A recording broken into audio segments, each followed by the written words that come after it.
excited to share with you another one in the building blocks of creation, the Hebrew alphabet. We're on the seventh letter, the letter Zayin. Of course, being the seventh letter, it has a value of 7 and a gematria of 7. The pictograph, ancient pictograph, is that of a mattock or a plow. A mattock is, of course, a digging tool. And more recent, the pictograph is a sword. Zayin is pronounced as a Z, such as in Zebulon, one of the tribes of Israel, one of the 12 tribes, or the word Zabal, which is the Hebrew word for dwelling, to dwell. Being the seventh word, the seventh letter, it also, of course, the 7 then resembles completeness, a full completed cycle from day 1 to day 7 of creation, or rest, because on the 7th day, God set this day apart. He called it the 7th day, which is Shavah in Hebrew, Sheva in Hebrew, and the 7th day, literally, He rested.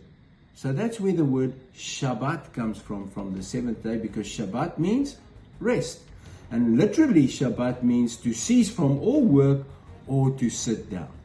Of course, there's 7 feasts, 7 days of creation. There's 7 Shabbats in the 7 feasts. There's 7 weeks from the day of first fruits to Shavuot, or the Pentecost. And in the Hebrew Bible, hear this. The first verse of the Hebrew Bible consists of 7 words. Bereshit bara Elohim et hashamayim ve'et haaretz. 7 words for the first verse of the Hebrew Bible. The 7th hotspot stop in the tabernacle is when we enter the Holy of Holies. And of course then the 7th feast is the Feast of Sukkot, which is a Sabbath, a rest for 1,000 years, where we reign with Messiah, Yeshua. So the Holy of Holies comes together with the Sukkot.